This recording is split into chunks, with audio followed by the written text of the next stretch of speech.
Assalamualaikum warahmatullahi wabarakatuh.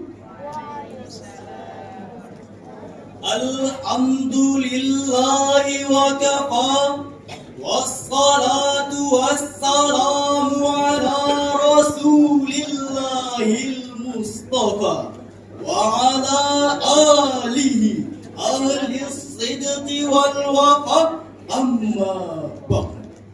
Majelis hakim yang arif lagi bijaksana, hadirin sebangsa dan setanah air yang berbahagia. Kondisi umat Islam saat ini belum mampu membawa agamanya dengan baik dan benar. Ketidakmampuan itu menjadi salah satu penghalang hadirnya Islam yang penuh kesejukan dan kedamaian. Benar adanya apa yang dikatakan oleh Muhammad Abduh, Al-Islam mahjubun bil muslimin. ajaran umat Islam tertutup Oleh perilaku umat Islam sendiri. Bahkan Muhammad Iqbal menyatakan bahwa kemunduran umat Islam bukanlah disebabkan ajaran agamanya, akan tetapi kesalahan terletak pada pribadi umatnya. Saudaraku, keberagaman yang kokoh adalah fitrah manusia. Pola beragama yang sejuk dan penuh kasih sayang juga merupakan fitrah manusia. Namun, bila kita ikuti rilis BNPB Republik Indonesia tanggal 29 Desember 2023, terdapat 2.670 konten digital bermuatan intoleransi, Radikalisme, ekstremisme, dan terorisme.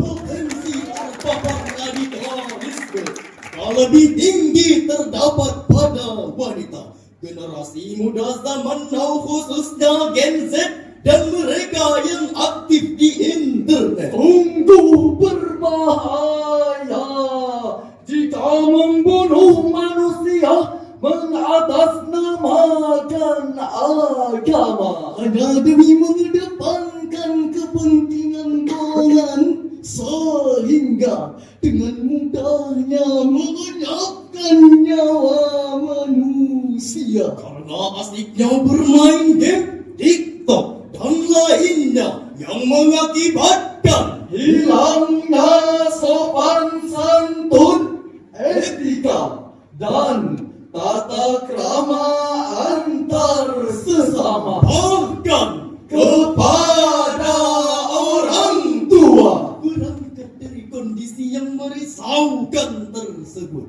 izinkan kami menyampaikan syarahan Al-Quran melalui syair berikut ini. Mari tanamkan bacaan Al-Quran agar terwujud berbudi sahaja. Mari dengarkan syarahan Al-Quran. Semoga Cipuan menangkap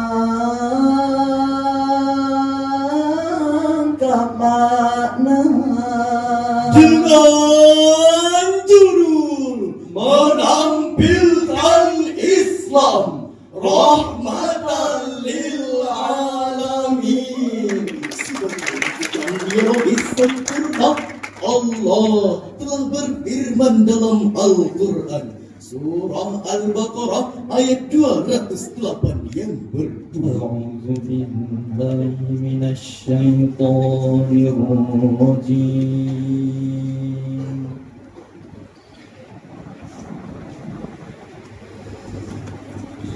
بسم الله الرحمن الرحيم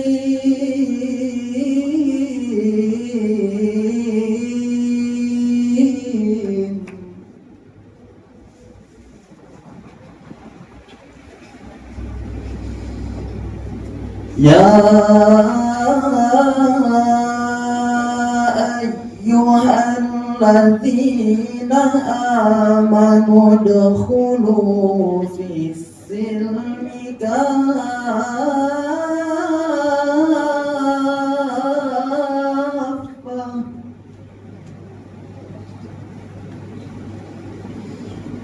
ولا تتبعوا خطوات الشيطان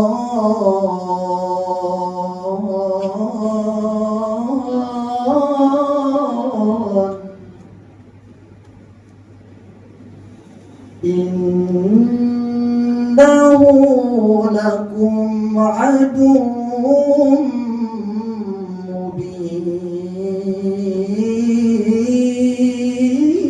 mubin.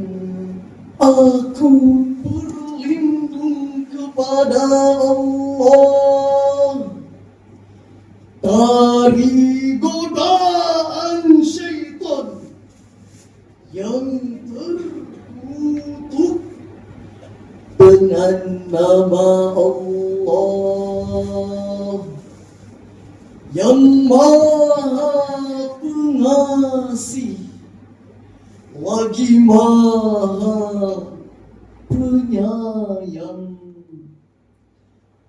Wahai orang-orang yang beriman, masuklah ke dalam Islam secara menyeluruh dan janganlah ikuti langkah-langkah setan. Sesungguhnya ia musuh yang nyata bagimu. Majelis Hakim yang terhormat, hadirin wal hadirat yang diberi rahmat. Menurut Profesor Dr. Wahbah Az-Zuhaili yang wafat tahun 1351 Hijriah dan Imam At-Tabari yang wafat tahun 310 Hijriah, ayat tersebut pun berkaitan dengan Abdullah bin Salam, Tha'labah ibnu Yamin, As'ad bin Ka'ab, Utsad bin Ka'ab, Sa'ad bin Amir, dan Qais bin Zaid. Mereka adalah orang Yahudi. Pada suatu hari mereka berkata kepada Rasulullah, "Ya Rasulullah, hari Sabtu adalah hari yang kami agungkan. Maka biarkanlah kami melakukan ibadah pada hari itu. Dan Taurat adalah kitab Allah. Maka biarkanlah kami bangun malam dengannya." Maka turunlah surah Al-Baqarah ayat 208 tersebut. Saudaraku, kata As-Silmi yang diterjemahkan dengan kedamaian atau Islam, makna dasarnya adalah damai atau tidak mengganggu. Seseorang yang beriman diminta untuk memasukkan totalitas dirinya secara menyeluruh, sehingga semua kegiatannya berada dalam koridor kedamaian. Biarkan ia berdamai dengan dirinya, keluarganya, dan seluruh umat manusia. Bahkan biarkan ia bermanja dengan hewan-hewan dan menikmati indahnya panorama tumbuh-tumbuhan serta alam raya. Imam Jalaluddin Al-Mahalli yang wafat tahun 864 Hijriah, dan Imam Jalaluddin As-Suyuti yang wafat tahun 911 Hijriah. Dalam kitab Tafsirul Jalalain juz 1 halaman 31 mengatakan bahwa kata roh makna kafah ada fi jami'i syara'ihi, dalam segala aspek syariat Islam. Hadirin yang berbahagia, Islam adalah agama yang bersifat universal, humanis, dinamis, dan kontekstual, serta abadi sepanjang masa. Umat muslim harus menganut ajaran Islam secara totalitas. Quran Surah Al-Baqarah ayat 208. tidak boleh menduakannya dengan menganut kepercayaan di luar Islam. Quran Surah Ali Imran ayat 85. Dan tidak boleh ada keraguan terhadap Al-Quran. Quran Surah Al-Baqarah ayat 2. Bukti kepercayaan umat Islam terhadap ajarannya adalah selalu berlaku sopan santun, penuh kedamaian, lemah lembut, dan tidak saling menganiaya, baik antar agama, Antar manusia, kelompok, etnis, dan suku, serta tidak menggunakan kekerasan dan menjustifikasi watak kekerasannya dengan dalil-dalil Al-Quran. Hadirin, jikalau seluruh umat Islam menjalankan agamanya dengan baik dan seutuhnya, tentu keberadaannya akan mendatangkan rahmat bagi sekalian alam.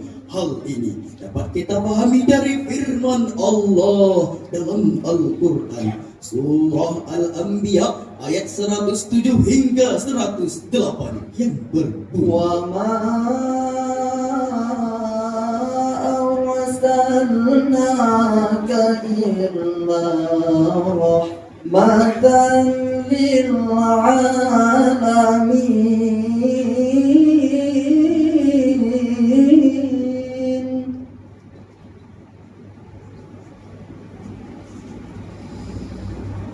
Qul innama yuha ilayya annama ilahukum ilahu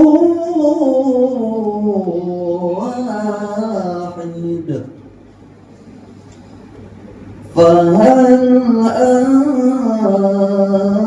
antum muslimun.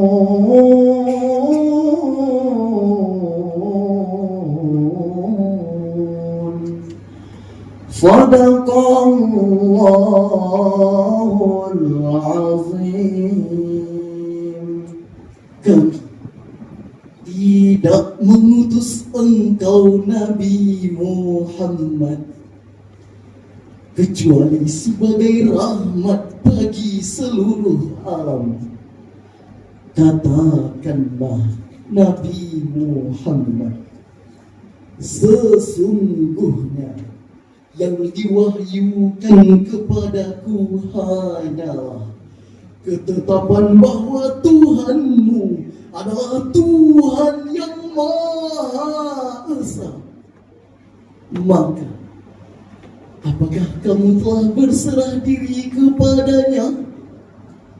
Maha benar Allah yang Maha Agung dengan segala firman-Nya. Majelis Hakim yang terhormat, encik-encik, tuan-tuan dan puan-puan yang diberi rahmat, Syekh Abu Fida Ismail Ibn Kathir yang wafat tahun 774 Hijriah dalam kitab Lubabut Tafsir min Ibn Kathir jilid 6 halaman 123 saat menafsirkan surah Al-Anbiya ayat 107 tersebut mengutip hadits riwayat Muslim yang berbunyi, Inni lam ab'athu la'anat wa innama bu'ithtu rahmah. aku tidak diutus sebagai orang yang melaknat, aku diutus hanyalah sebagai rahmat. Ibnu Manzur yang wafat tahun 711 Hijriah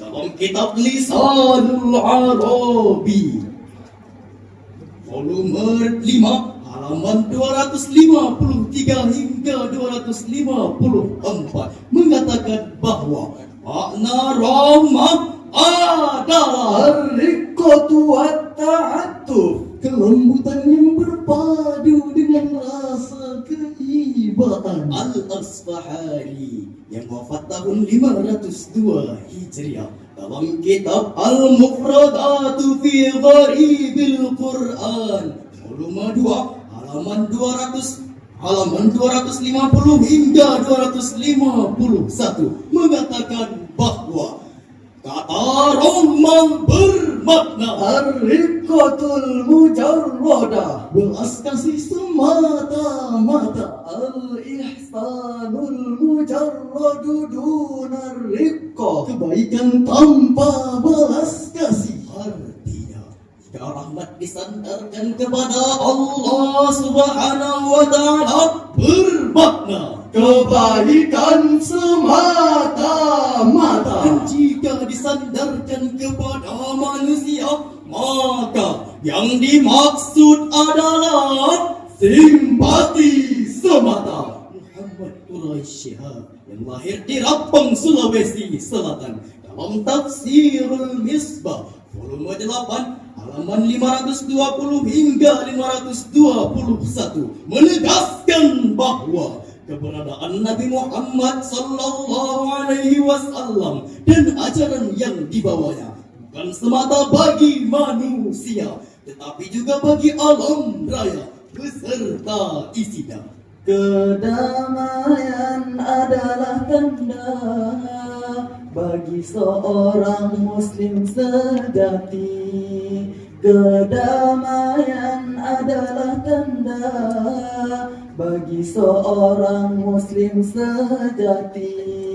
Siapa amalkan ajaran Islam akan temukan damai di hidupnya.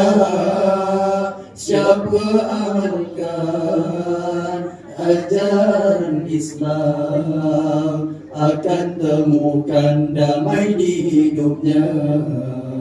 Dengan demikian, jika konsep Islam rahmatan lil alamin diaplikasikan dengan baik, maka tidak akan ada umat Islam yang egois, Apologis, sinis, dan sadis, tetapi mereka akan saling mencintai, mengasihi, simpati dan empati, peduli, dan suka memberi. maka tidak akan ada manusia yang tersakiti dan tidak akan ada alam raya yang dizalimi karena eksploitasi tiada henti. Ma'asyiral muslimin rahimakumullah, berdasarkan syarahan yang telah kami sampaikan, tibalah saatnya kita tarik beberapa kesimpulan. Pertama, Allah memerintahkan hambanya yang beriman untuk menjalankan agamanya dengan baik dan seutuhnya. Bila ini dilakukan, hal ini akan mendatangkan rahmat bagi sekalian alam. kedua, Islam rahmatan lil alamin tidak saja berkaitan dengan interaksi manusia dengan manusia, tetapi juga manusia dengan hewan, tumbuh-tumbuhan, dan alam raya beserta isinya. ketiga, Hilangkan perilaku biadab menuju insan yang beradab. kami dari Batin Salapan menyampaikan syarahan Quran. 3 sekawan tampil di depan, khilaf dan salah mohon maafkan. tiga sekawan tampil di depan, khilaf dan salah mohon maafkan. Wallahul muwaffiq ila aqwamit thariq. Assalamu alaikum warahmatullahi wabarakatuh.